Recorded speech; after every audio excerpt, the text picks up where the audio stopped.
I want to begin by giving you some reasons why we can know God exists. There are many of them, but I'm going to lay out some this evening.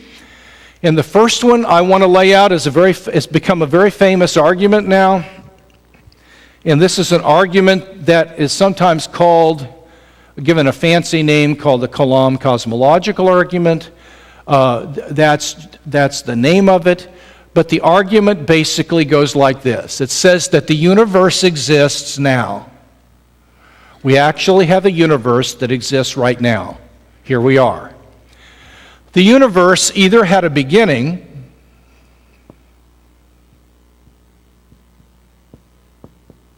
or there was no beginning. Notice that this is an exhaustive dilemma. There's no middle ground. Everybody's going to have to end up in one or two of those groups. That's everybody. You have to pick a side on that. Now, the argument tries to show that that's not true, but that it's true that the universe had a beginning. Well, if the universe had a beginning, the beginning was either caused or it was uncaused. Note again, this appears to be another exhaustive dilemma. One is just the negation of the other. One of these has got to be true. There's no third ground. The argument tries to show that this option is not the case and that the universe, in fact, was caused. The beginning of the universe was caused. If the beginning of the universe was caused, it was either caused by something personal or it was caused by something impersonal.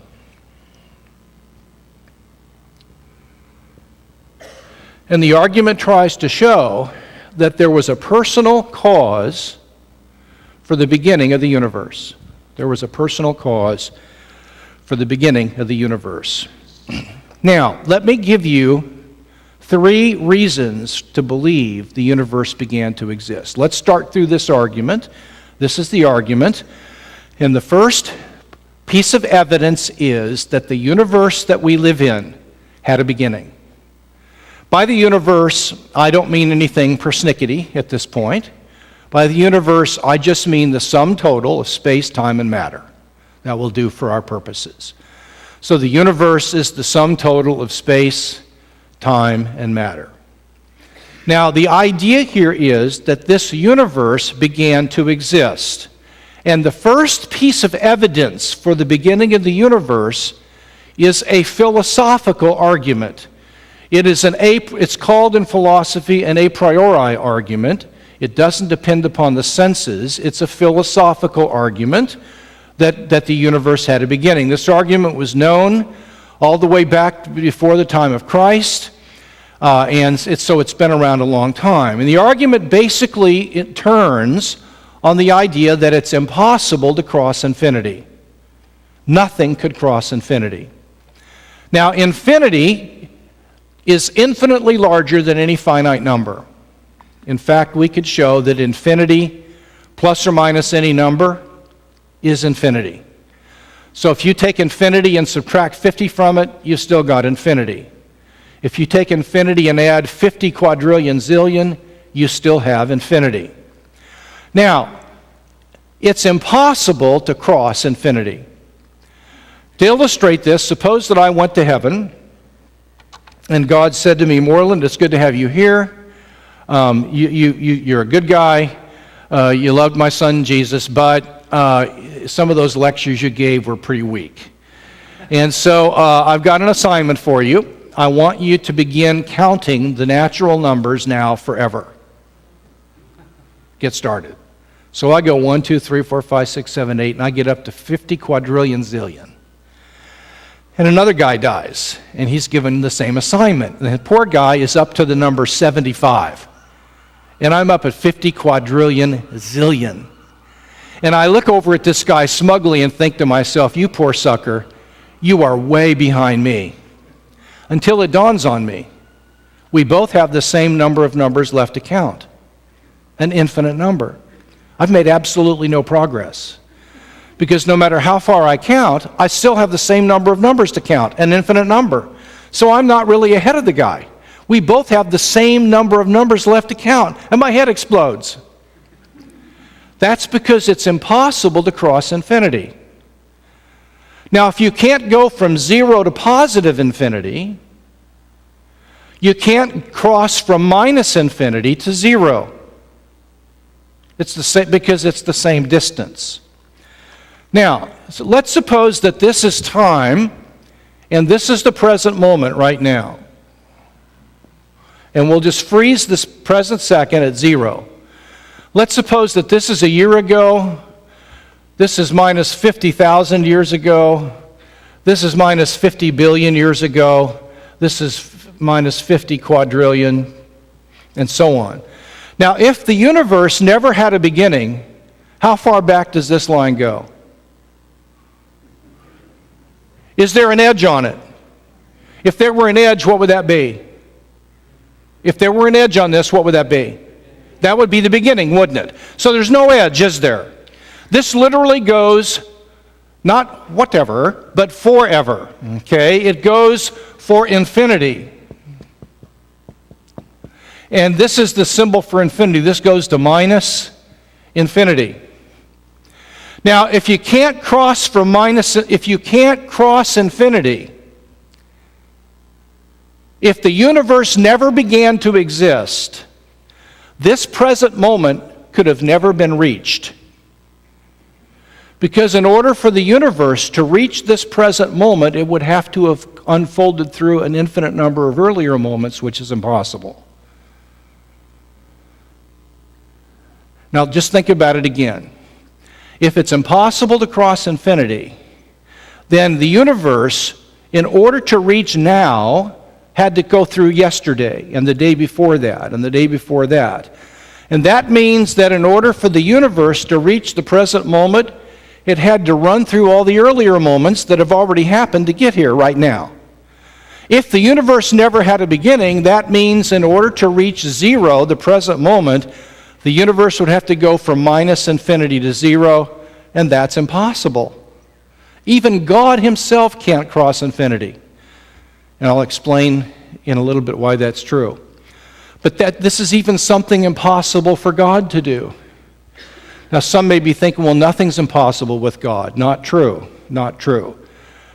God, for example, it's impossible for him to lie, the Bible says. Secondly, it says it's impossible for him to swear by a name greater than himself. It's also impossible for him to cease to exist. There are a lot of things God can't do. There are things I can do he can't do. For example, he can't run a 100-yard dash. Now, the reason he can't is because he's already at the finish line. Another thing that I can do that God can't do is grow in knowledge or grow in character. I can do that and God can't. Now, of course, God doesn't need to because he's already got completely perfect character. So he doesn't need to grow in character. But the point is that God can't cross infinity. Nothing can cross infinity. What that tells us is that the universe had to have a beginning, and there was an edge to the start of the universe. That's what that tells us. Now, the universe then began to exist. In the 1800s, scientists discovered something called entropy, or the second law of thermodynamics. And this is the second reason that we know the universe had a beginning. Scientists discovered that there is a thing called useful energy, and that the universe is using up its useful energy. It's burning up its entropy, or its useful energy. Now, Lord Kelvin, who was one of the original thermodynamicists, saw immediately that this implied that the universe began to exist. And here was his reasoning. On this view, the universe, if it's running out of its energy, is eventually going to use up all of its useful energy.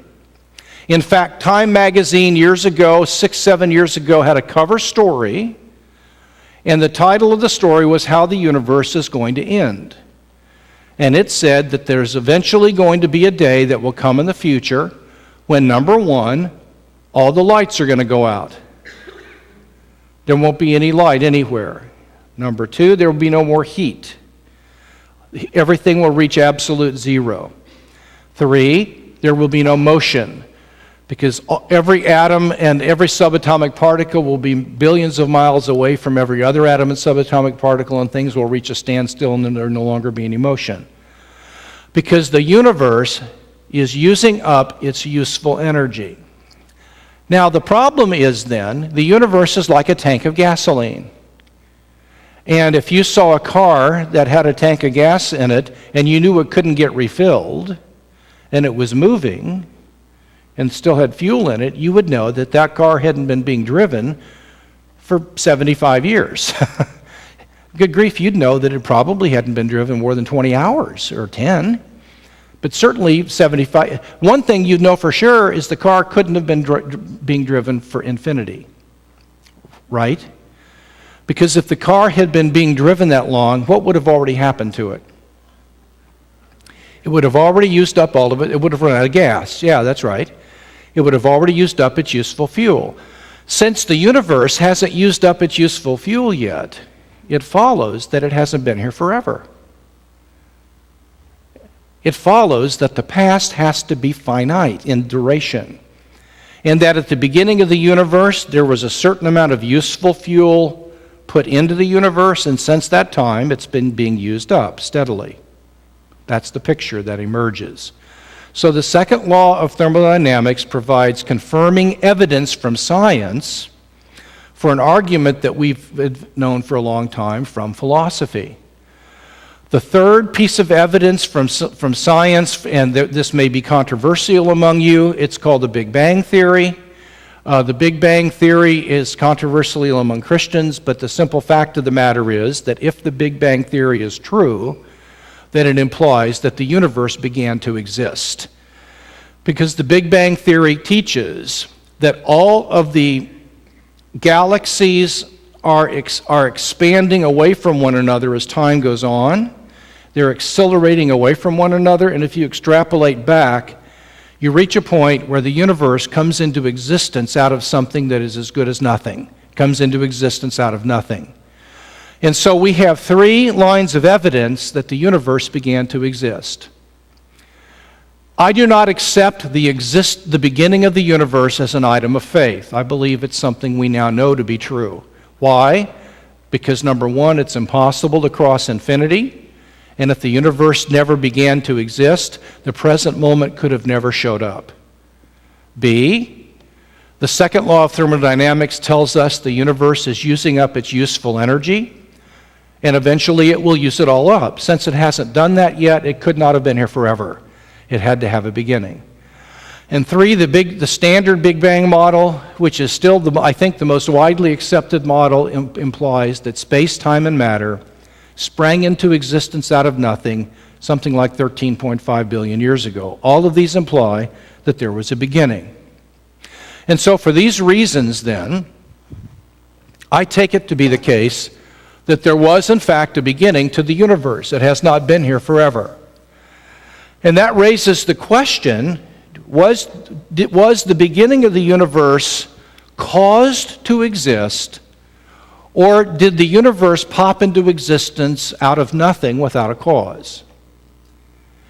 Now, the idea that something could come into existence from nothing without a cause is, in my view, incoherent.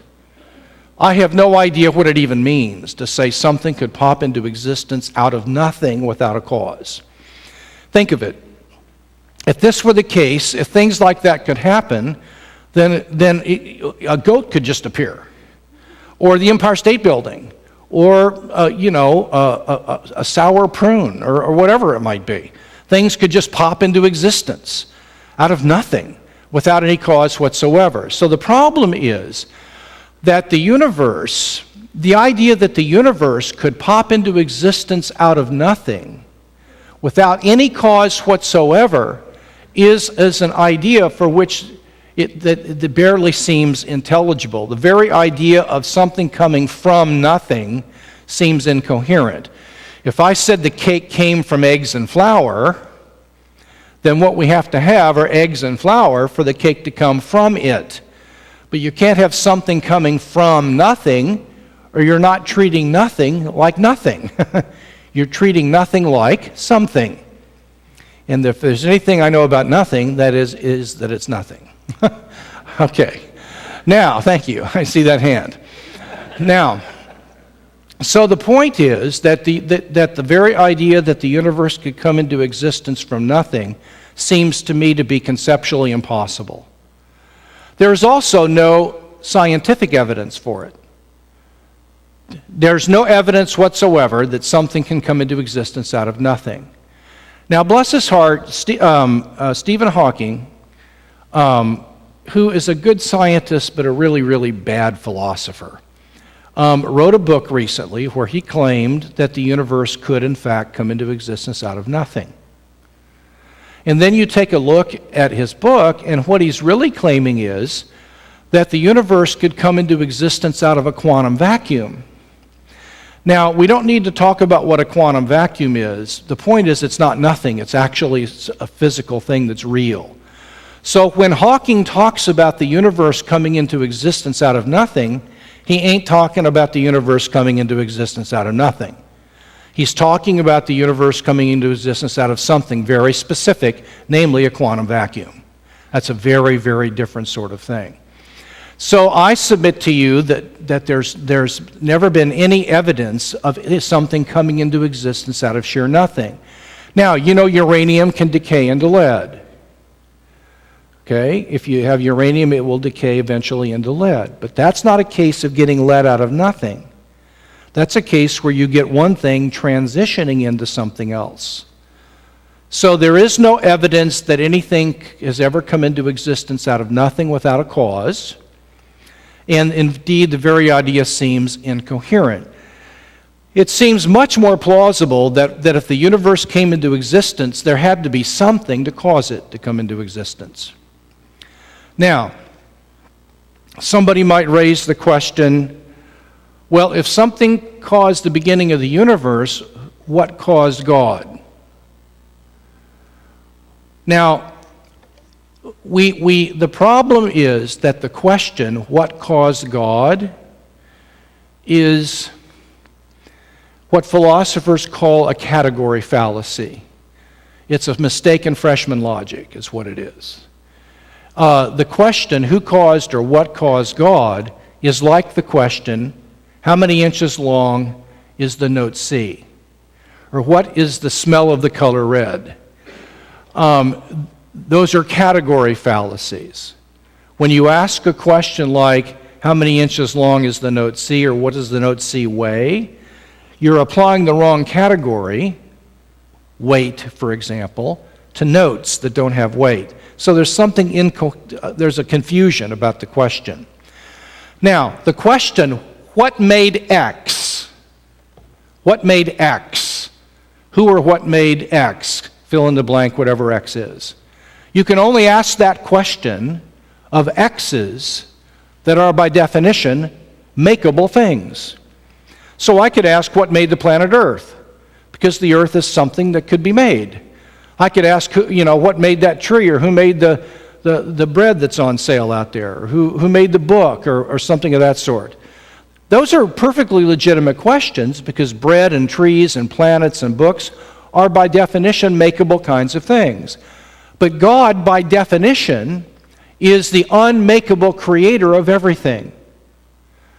Now, I'm not defining God into existence. Maybe there isn't a God at this stage of the argument. But at least when atheists and believers debate the existence of God, they agree with what they mean by God. Namely, God is the maker of heaven and earth, who is himself unmakeable.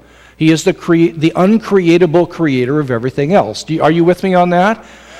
But all the major world's religions mean that by God, and so do atheists. When they say there is no God, that's what they mean by God. So we all agree for the most part on what God means. The difference is whether there is one. Now, given that God, the very concept of God is an uncreatable creator of everything, the question, who made God, turns out then to be this question. Who was it that made something which by definition is unmakeable? Well, how can you ask the question of what made something that is by definition unmakeable? That's an incoherent question. I'm not getting a whole lot of nonverbal feedback from you. I don't know if I'm shooting over your head or you're tired, but I'm getting a lot of blank stares. Did that make any sense at all? You can't ask the question, what made something that is by definition unmakeable? Because that's asking, what made an unmakeable thing? That's like, how many square circles are sitting in the sanctuary? I mean, it's a contradictory question. Now, is that definition of God arbitrary? Did Christians just, grab that out of thin air? No, it's not an arbitrary definition of God, and I'll explain to you why. Suppose we have a person A here, and he wants to borrow an iPod. And so he goes to person B and says to B, may I borrow your iPod? And B says, I'd love to loan it to you. I don't have an iPod, but I'll go borrow one from a friend and I'll loan it to you. So B goes to C and says, I've got a friend A who needs an iPod. May I borrow yours? And C says, no problem. I don't have an iPod, but I will go borrow one from my friend D and I'll loan it to you and you can loan it to A. So this sorry business ends up going on, and the problem is that every member in the series here is a borrowing lender. That is to say, nobody has an iPod. Everybody can lend an iPod only if they first borrow one. You with me? Now, if we keep adding borrowing lenders, we can do that forever, and poor old A here is never going to get an iPod. If we just keep adding more borrowing lenders. What we're going to have to do is to stop this sorry mess with something that's different, and this is going to have to be an owning lender who simply has an iPod that he didn't have to borrow first. Maybe he made it, who knows? But he owns one and he didn't borrow it. You with me? Now, if that happens, he can give it to him, and pretty soon he'll get an iPod. Now, instead of iPods, let's ask about borrowing existence. Here, A is a thing that had to have existence given to it, like I had existence given to me by my parents. So A gets existence from B, but B can't give existence to A unless B already exists, and B has to get its existence from something else, but that thing can't give B existence unless it already exists, so it's got to borrow from D, and what you have are borrowing lenders of existence. Nothing will exist if you don't stop with a self-existent being. That is, a being that simply exists in itself and didn't borrow it from someone else. Okay? That kind of being is what philosophers call a necessary being. That kind of being doesn't borrow existence from something. That kind of being has it in himself or itself. Therefore, that sort of being cannot not exist, because existence was never given to it in the first place. And it can't lose what it was never given. So the idea of God being the uncreated creator is simply the idea of God being a non-borrowing lender of existence, and it makes perfect sense. Now, I believe then that the universe had to have something to cause it to begin to exist. And so now what we have to ask ourselves is, what is this thing that caused the beginning of the universe? Because here's what we've got. We got the present moment, and then we've got a beginning to time, however long ago that was. This is the beginning. And we have something that caused this to come into existence. Now, what do we know about this thing? Well, it turns out there are certain things we know about it. Number one, it is timeless. It created time, and it was capable of existing, therefore, without time, since it was able to create time. It's spaceless.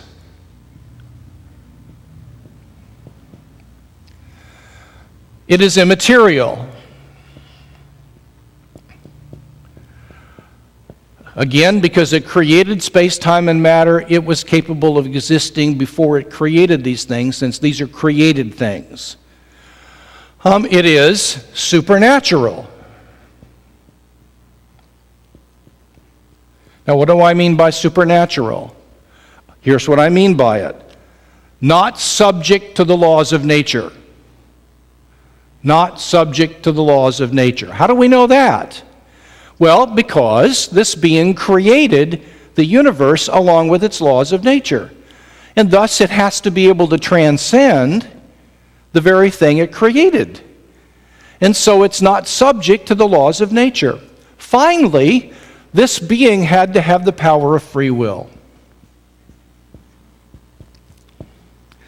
Now, I'm going to close with this point. I'll make this point, and then I'm going to draw out an implication for you. Then we'll have a little time of Q&A, and then we'll close the first session. But let me just explain something to you now. There's a difference between a free choice and a choice that is completely determined by things prior to when I choose. Suppose that my arm going up right now is determined by things before I choose. You understand? That means that just the moment before I raise my arm, something caused me to do so in a deterministic fashion. So if my arm going up was determined, something before I raised my arm made me do it. Okay? That means that if an act is determined, then there had to be a cause of that act that exists before it happened. An illustration. Suppose a mad scientist put an electrode in my brain, went across the street, and he could type in his keyboard any commands and make me do anything he wanted me to do. So I get up and walk down the street, and there's a guest, or there's a stranger going to walk past me on the sidewalk. The scientist is watching this from across the street. He wants to make sure that stranger gets popped in the mouth. And so he hits keyboard, hit stranger, enter. That causes an electrical jolt to occur in that chip in my brain, and that goes down my nervous system, and my arm flings out and hits him. Now that wasn't a free action on my part. I'm sorry. My act was determined by the scientist who had control of my body through his keyboard. Do you understand that? Now, the moment before my arm went up, something had to happen to me to determine that happened. And what was it? It was the scientist hitting that keyboard, causing that electrical chip to move. Does that make sense to you? So whenever something is determined to happen, like my arm going up in that case, there has to be a cause, the scientist hitting the keyboard, that occurs just before the event happens. Does that make sense to you? You can't get a universe coming into existence like that. No scientific cause, no deterministic cause can explain the origin of the universe. Why? Because if the beginning of the universe was determined by something prior to the universe beginning, you'd have to have that determining event take place a moment before the time began. But the problem is there are no moments before time began. So you can't have something happening in time before time begins. Yeah. You can't have something going on earlier than. Now God, fortunately, doesn't even exist back here, because there is no back. He doesn't exist before time. He exists outside of time. So the reason God doesn't have to cross infinity is because he's timeless, without the universe at least. And so God is not subject to time without the universe. But now there is one exception to this rule of the cause having to exist before the effect. And that's whenever a person acts freely. If I spontaneously raise my arm and simply choose to raise my arm, and it's a free action, nothing that happened before that act determined that it take place. I simply had the power of will to raise my arm or to refrain from raising my arm. It follows then that if I raise my arm freely, nothing that was going on before I raised it determined that I raise it. And it was only what I chose to do freely at the very instant of moving my arm that has anything to do with my arm going up on the free will view.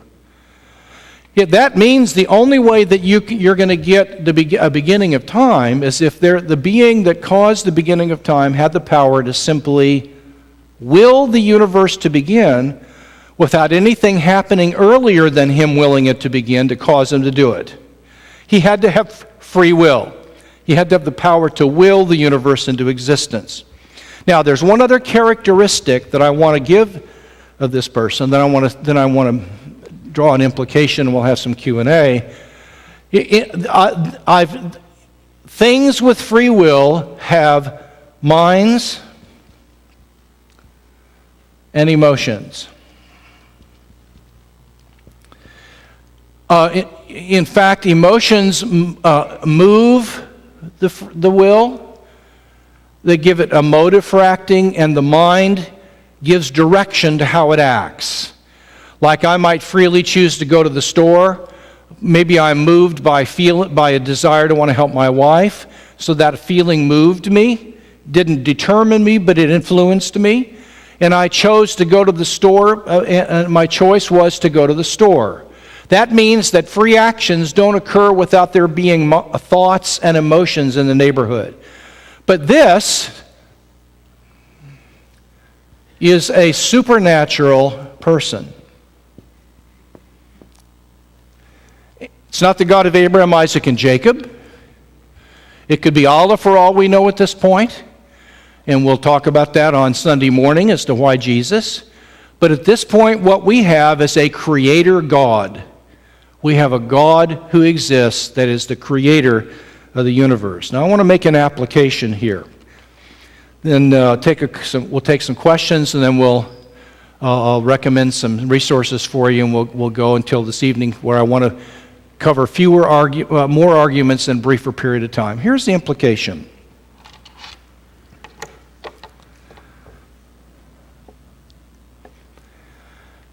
Behind this physical world that you can see, touch, taste, smell, or hear is a huge, powerful, invisible spirit who was the being who brought this world into existence. He is not visible. He's a spirit. He's personal. He was the one who brought the world into being and continues to hold it into existence. The question that we should be asking at this point is whether or not there's any further evidence about this being and whether he has ever communicated to the human race. And eventually I'm going to suggest that we have a decisive answer to that question when it comes to the life of the career of Israel and culminating in the life and the deeds of Jesus of Nazareth. But this is one of the first piece of evidences for God's existence that Anthony Flew thought was a powerful argument. Thank you for all your explanations. You're welcome, sir. I'm still stuck on impersonal and personal. Okay. Why couldn't it be impersonal? Okay. Thank you. Question is, why couldn't it be impersonal? Whenever something impersonal causes an effect that's impersonal, and let's just think of an example. A flash of lightning causes a tree to split. Or an electron bumps into another electron. Or the wind knocks a leaf off a tree. Those are examples of where an impersonal cause produces an impersonal effect. Does that make sense to you? These are when you study impersonal cause and effect, this is called in philosophy event causation. That's the name for it, event.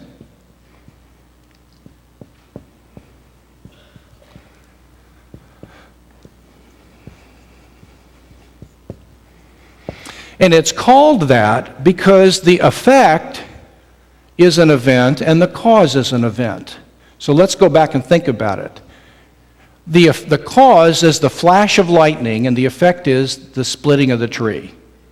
The cause is the moving of the wind, and the effect is the falling of the leaf. The cause is the moving of the first electron making contact with the second, and the effect is the moving of the second electron. Now, every case of impersonal causation, then, we have an event that causes a subsequent event according to a law of nature. And these are connected together by a law of nature. Perhaps a law of chemistry or a law of meteorology or something of that sort. Now, notice that if this kind of cause and effect is one we're considering, the cause has got to exist in time before the event occurs, just prior to the event. The reason that won't work with the beginning is because there is nothing prior to the effect. There's no time before the effect event for event causation to get going. Because what you have is an effect, the effect event, namely the beginning of the universe, but there's no earlier time for the causal event to occur. So the problem is that impersonal cause-event sequences are examples of where earlier events cause later events, which then cause later events, which cause later events, and that whole shooting match presupposes time before it can work. You can't, therefore, apply that to the origin of time, because impersonal causes have already got to have time before they can operate. Stephen Hawking described the origin of the universe in the question of what happened before, like what's on the other side of the North Pole. Right. I don't completely understand. Yeah. I get that from atheists. How would you respond to that? Well, again, it's another example of freshman philosophy. The claim is that how can you talk about what happened before the beginning of the universe? That's like asking what's north of the North Pole. Okay. You can't ask what's north of the North Pole, right? Because that's like asking what is further in space north of the furthest place in space. That's north. So you can't ask what's north of the North Pole because north is the furthest place north in space. Okay? Similarly, you can't ask what is temporally prior to the first event because there is no time before the first event. So if I'm asking what was going on before the first event, you with me? If I ask what was going on before the first event, and if the word before means temporally earlier than,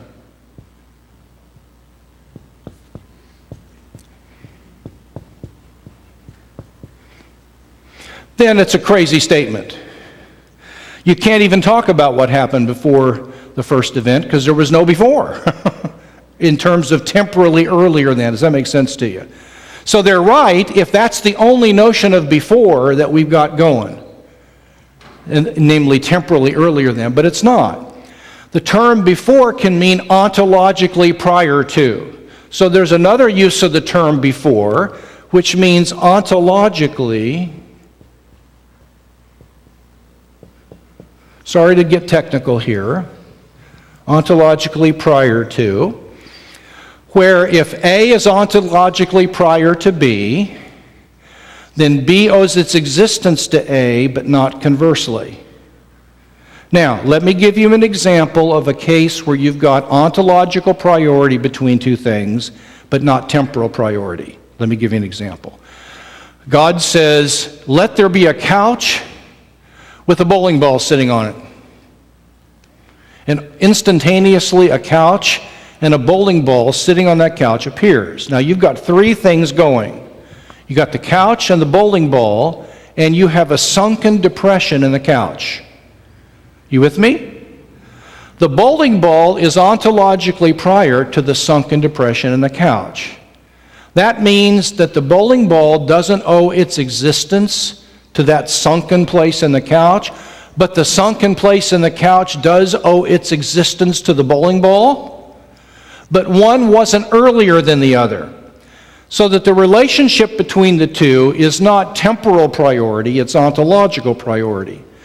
And so Hawking doesn't have any concept of ontological priority.